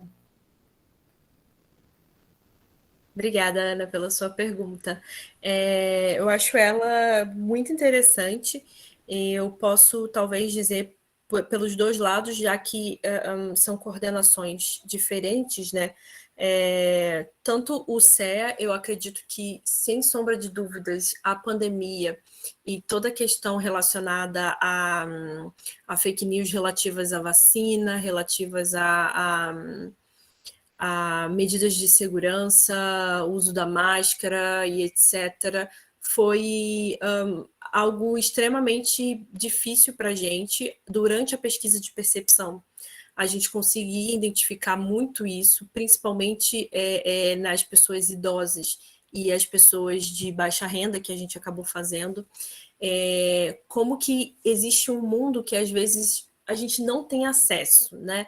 Que são, por exemplo, as mais variadas mensagens que as pessoas recebem em grupos de WhatsApp, né, pelas redes sociais, às vezes, e isso constitui um desafio enorme, tanto para o trabalho de saúde, né, que estava junto com a gente nessa pesquisa, tanto para o trabalho de CEA, né? Então, às vezes na própria pesquisa que a gente estava elaborando o questionário junto à população, porque a gente foi a campo mesmo realizar esse trabalho, né? E assim, sem mencionar as questões de próprias medidas de segurança dos voluntários, né? Nesse tempo, né? De pessoas estarem arriscando mesmo sair de casa, depois de tudo que aconteceu, né? As pessoas realmente não queriam sair de casa mais, não queriam voluntariar mais. A gente teve um grande desafio nesse sentido na Cruz Vermelha.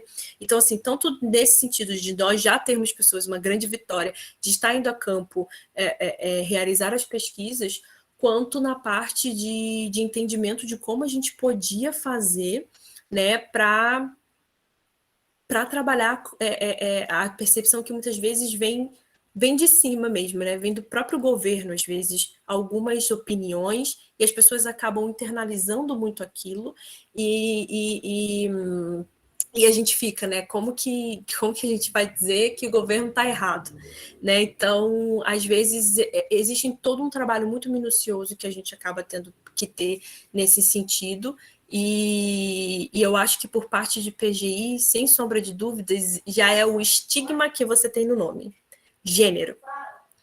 Essa parte constitui muitas vezes um desafio muito grande para mim.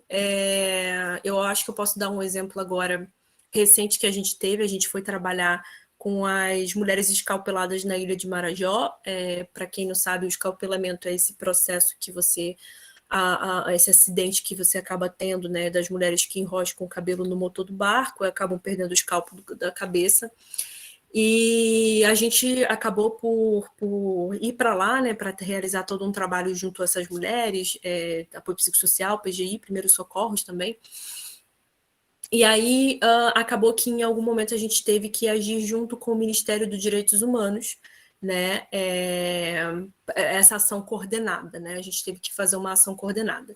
E aí uma das propostas era exatamente a capacitação dessas mulheres em violência de gênero, né? Porque existe altos números na ilha de Marajó de mulheres que acabam sendo exploradas sexualmente, né? Então, a gente queria poder fazer essa capacitação, né, juntamente com as intervenções de apoio psicossocial, e não foi aprovado, né, porque, enfim, violência de gênero, aí já assimilou que há ideologias de gênero, e aí todo aquele discurso que a gente já está cansado de saber, né? Então, o próprio estigma em torno do departamento, sem sombra de dúvidas, é questões relativas a gênero, internamente quanto externamente, trabalhar com essa temática é bem difícil, né? E acaba constituindo obstáculos a próprias atividades que muitas vezes iam beneficiar a população, sem sombra de dúvida, conscientizar em muitos aspectos, mas existe todo um estigma em torno disso que ainda precisa ser quebrado. Então, essa seria o meu obstáculo por parte de PGI.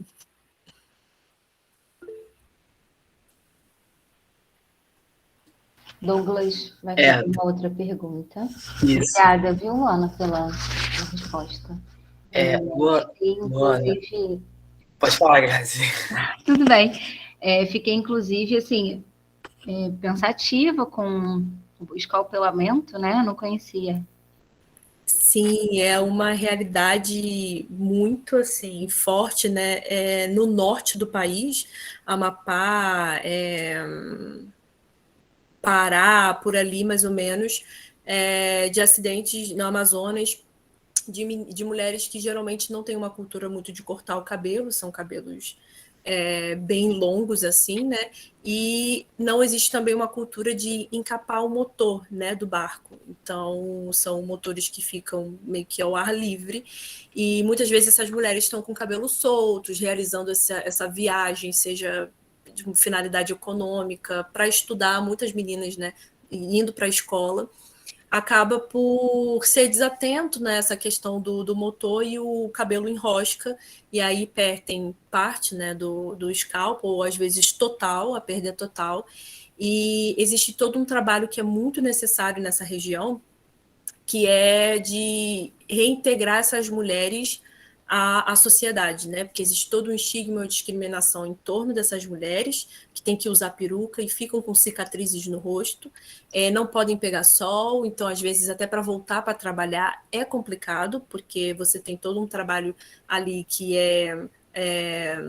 manual mesmo, né, de você ir, agricultura e tudo mais. Então, até para você retornar ao trabalho é difícil, o estigma em torno da sociedade é difícil, e imagino crianças, né? Então, a gente trabalhou tanto com crianças, tanto com mulheres, e foi um trabalho, assim, bem incrível que a gente acabou realizando lá, e assim, diferente, né, de tudo que a gente já fez até então. Então, é uma realidade. Depois, se vocês puderem pesquisar, o escapelamento na região norte, gente, é uma realidade, sim. Sim, com certeza. Fica aí mais um tema, né, para a gente se aprofundar. Douglas, com você agora. Desculpa ter te interrompido. Sem problemas. Luana, teve uma parte na sua fala que você falou a respeito de acionar o Conselho Tutelar, e aí eu queria saber se você poderia falar um pouco se você encontra resistência nesse trabalho quando você vai fazer contato com os municípios, assim, né? Se você tem que fazer contato com alguma secretaria, né? Secretaria de Assistência, de Saúde, Educação, se você percebe dificuldades e até resistência, né? Assim, de respostas, né? Porque a gente sabe que municípios, assim, secretarias, né?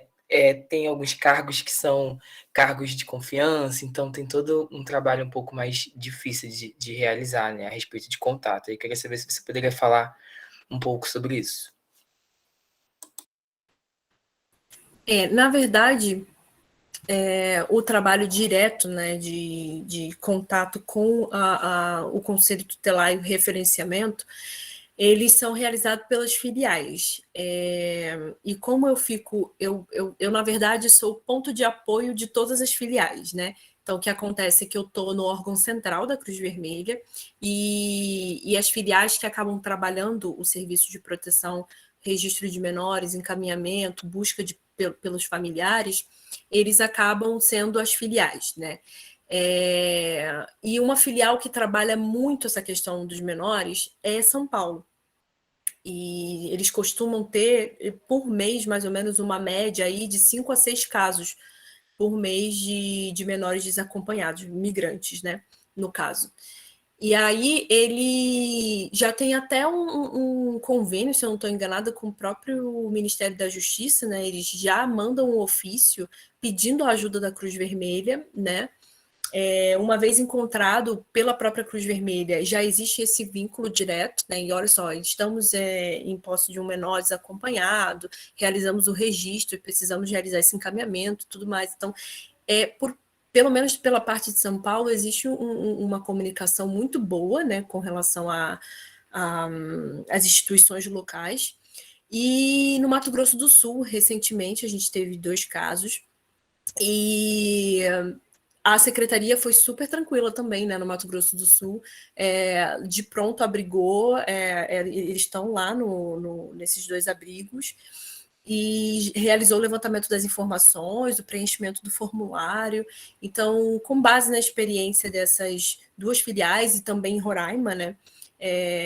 Mas aí é muito mais pelos postos da operação acolhida. Então, existe toda uma estrutura em Roraima já direcionada para a identificação, registro, acolhimento desse público. Então, por isso que eu não mencionei tanto, mas pelo menos São Paulo e Mato Grosso do Sul tem dado muito certo, né, com relação a esse encaminhamento e a coleta do caso, né, até o apoio na coleta do caso, que eu achei muito interessante. Então, a princípio, nenhuma resistência ou dificuldade nesse sentido.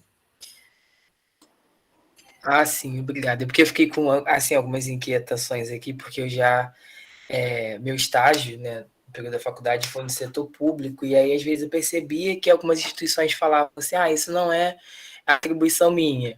Uhum. E aí eu fiquei pensando nesse contexto, né, dos imigrantes, também se ocorre isso, né, isso não é atribuição minha. E aí fica, às vezes, esse jogo de empurra, né, que procura uma instituição, mas obrigado por responder. E eu gostaria de parabenizar, eu gostei muito, assim, aprendi muito com a aula de hoje. Já dá até uma ansiedade para a aula que vem, assim, né, quando a gente aprende tanta coisa boa. Obrigado. Que legal, obrigada a você. Luana, eu tenho uma curiosidade, assim, com relação... A Grazi até fez uma pergunta, assim, relacionada à pandemia e tudo mais, e aí eu fiquei com uma dúvida na cabeça com relação à vacinação. Como que tem sido esse processo na prática, né? Já que para vacinar precisa de alguns documentos, identidade, comprovante de residência, né? E como que está sendo esse processo, assim, na prática? Se tem algum tipo de empecilho, né? Como que acontece isso? Como a pesquisa foi realizada em São Paulo, né, a gente tem essa realidade um pouco, né, a gente consegue ter realidades migratórias muito diferentes no Brasil, né, na região norte, Amazonas e Roraima, é muito forte, mas você tem a estrutura da operação acolhida, e logo assim que eles chegam, eles são vacinados, isso é muito interessante. Então, não tem essa questão relativa à documentação, nem nada do tipo. Chegou na fronteira, passou pelos postos da operação, você é vacinado, porque faz parte da estrutura da resposta, né? Então, sem problemas. Agora, trazendo para a realidade de São Paulo, eles fizeram a pesquisa, né? Então, eles acabaram consultando a população a respeito disso, e alguns, de fato, mostraram que houve resistência na hora da vacinação, não da parte deles, mas dos profissionais, de entender, né?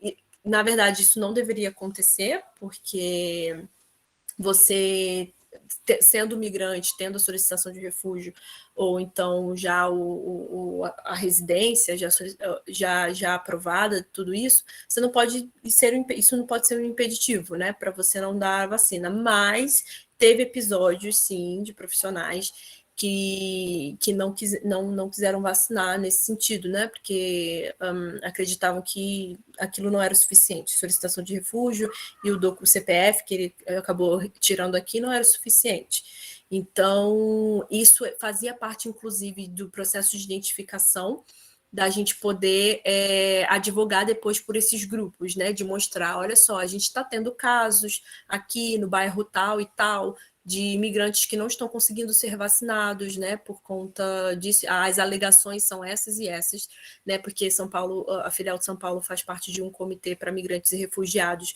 lá no estado. Então, essa era uma linha de atuação nossa. Mas, no geral, respondendo a sua pergunta, não tem sido um empecilho, né? Há casos, sim, pontuais, e que a gente não pode passar desapercebido, e a gente estava até vendo de ver se era um padrão, ser os mesmos bairros, os mesmos postos, coisas assim, mas, no geral, tem tido, sim, uma boa vacinação de imigrantes e refugiados aqui, por aqui. Ah, que ótimo. Obrigada pela resposta. Obrigada. Ariel levantou a mão. Pode falar. Não, eu só quero comentar rapidamente do que o Douglas comentou. Só falando aqui do Rio de Janeiro, que, assim, eu estou há pouco tempo no RLF aqui do Rio, né? Tem 4 meses só. Mas falando sobre apoio das secretarias, a gente está tendo um retorno muito positivo. A gente recentemente teve 2 casos, um de um chileno que precisava de um PCR para poder voltar para o Chile, e a Secretaria de Saúde deu total apoio para a gente conseguiu fazer com que ele fizesse o exame no SUS, pelo SUS, e conseguiu embarcar. E há 2 semanas a gente teve um caso de uma brasileira naturalizada alemã, que ela estava morando no aeroporto aqui do Rio de Janeiro há 6 meses. E o CREAS, junto com a Polícia Federal de Imigração, deram também, eu solicitei, mandei ofício, e eles buscaram essa moça e levaram lá para um abrigo, né? Então, assim, alguns casos que já está tendo aqui, a gente está tendo um retorno positivo. Porém, tem aqueles casos, sim, que um fica jogando para o outro, e aí aqui a gente tem que ter um jogo de cintura para não deixar essas pessoas que estão precisando perdidas, né? Nem que a gente faça o encaminhamento para alguma instituição de imigrantes e refugiados, como a MAON, o Haiti aqui, enfim, a gente precisa de uma rede, inclusive com as próprias comunidades aqui de imigrantes, né? Porque aqui no Rio de Janeiro eles vivem muito em comunidades, aqui não tem tantos abrigos quanto São Paulo, abrigos para refugiados, aqui eles vivem mais em comunidades. E aí aqui na Cruz Vermelha a gente tem o contato desses líderes comunitários, então quando a gente precisa de uma rede de apoio, a gente consegue acioná-los, e eles de alguma forma eles tentam ajudar, a gente encaminha. Então aqui, falando de Rio, por enquanto, no que eu já estou vendo, a gente está tendo um retorno positivo, né? E isso gera faz com que a gente veja que essas instituições elas estão vendo essas comunidades vulneráveis, estão dando apoio para essas pessoas.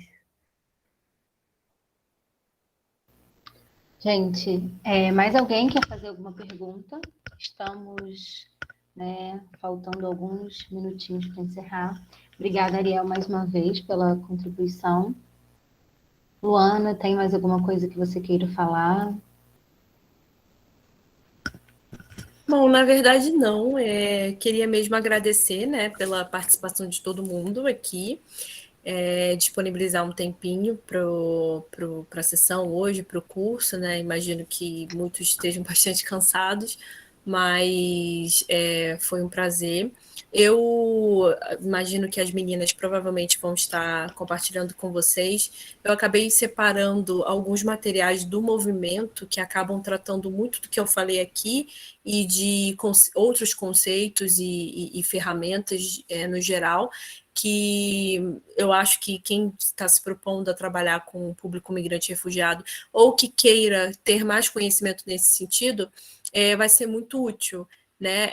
Infelizmente não tem tantos materiais em português e eu vou ainda alimentar com alguns materiais até amanhã, porque hoje eu não consegui alimentar com todos, mas tem em espanhol, tem em inglês, né? Então não sei se, enfim, pode ser útil a alguém, e de qualquer forma, mais uma vez agradecer pela oportunidade aqui, tá, Ana e Bruna, e é isso.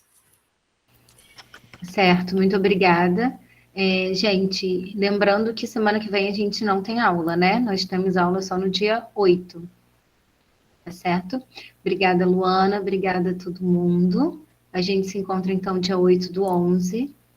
Boa noite para vocês. Não esqueçam de preencher a lista de presença. E a gente vai quarta-feira para as aulas assíncronas, tá bom? Isso. Tchau, tchau, gente. A lista de presença, para quem não assinou ainda, está rolando no chat. E também vai ficar aberta aí durante mais uns 15 minutos depois do término da aula. Tá bom, Até gente? quarta. Um abraço. Tchau, tchau. Tchau.